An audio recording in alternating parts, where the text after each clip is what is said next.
Starting to DM but don't have a campaign world? Don't know where to start? Stick around, I'll show you the 3 steps in order to make your first campaign world. Oh, and if you stick till the end, I'll even show you a free software in order to make your first campaign map. I'm Khalil Roberson, and in a world without fantasy, sometimes we need a little Dungeons and Dragons.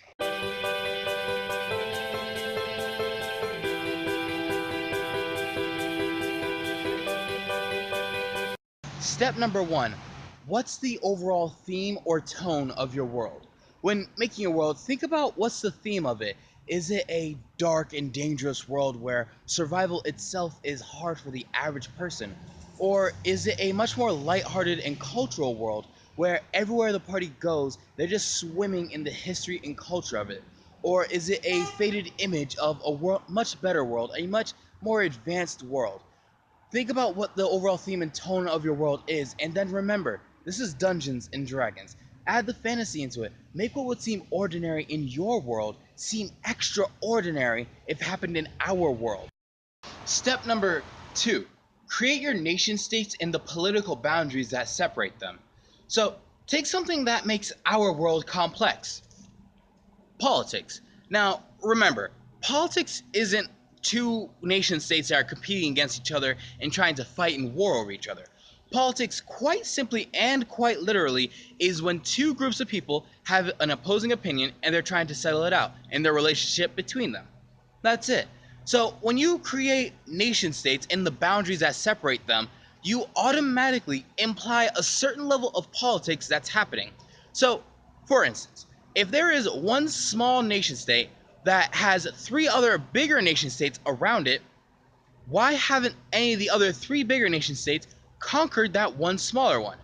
Well, that allows you to answer the question and throw in some politics. Maybe that one smaller nation state has an alliance with one of the biggest nation states, but that bigger nation state makes it a much smaller state of itself, sort of like a city state. And you get to add this implication of politics, which gives a nice richness to your world. It makes it feel so much more real because the politics is happening all around it. Now, the beautiful thing about doing this while playing your game is you can have all the politics happen around your players, but they don't have to engage in it if they don't want to engage in it. Simply what will happen is they will see the effects of your politics engaging in the world.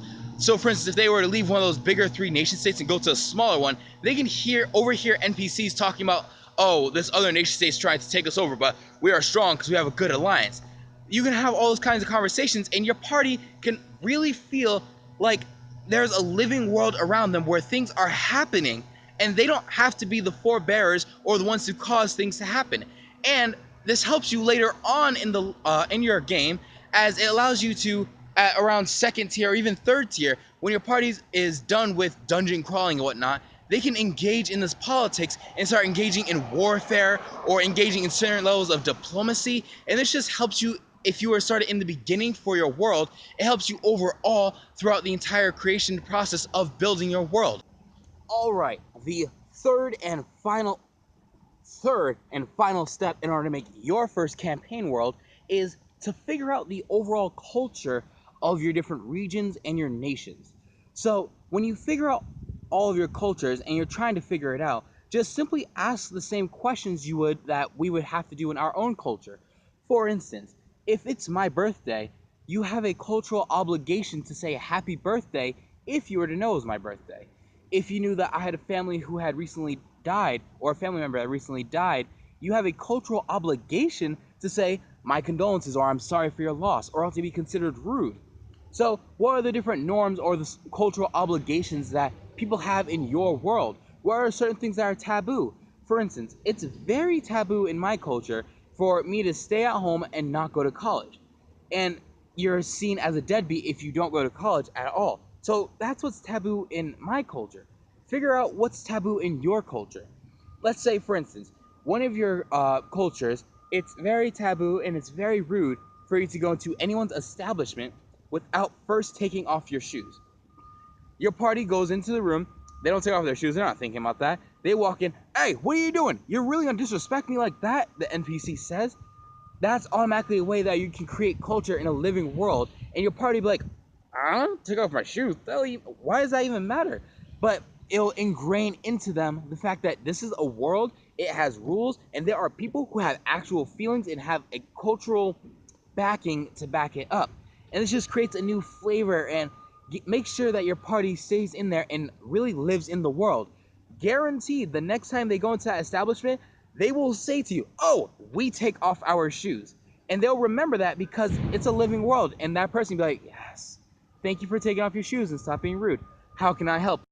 There you go. Now you know how to make a living and breathing campaign setting that you can use for many years to come and constantly replay and replay in over and over again, right? But what about the individual towns and the cities inside your campaign setting? Well, I actually made a video about that, and I'll link it in the description below and the card right up there for you to actually go and watch and figure out how to create towns and cities inside of your campaign setting. Now, this is the moment that I've been promising you guys. What is this free software that I was talking about that can help you create your maps? Well, if you go on Google search browser and type in inkarnate.com, which I'll link in the description, it is a free map making software that's super easy to use and is very, very beautiful, that you can create illustrated maps of your campaign setting, creating those political boundaries and instilling the cultures and whatnot, and just print it out right then and there, and you have a beautiful handout to give to your players of your campaign setting. Alright guys, I hope you enjoyed the content today. If you liked it, please sneak attack that like down below. And if you want to post and share some new things you'd like me to talk about, please just write it in the comment below. And if you really, really like this video, please feel free to subscribe to my channel, as I post new content every Saturday for DMs just like you in order to learn how to create a good campaign world, and monsters to attack your party.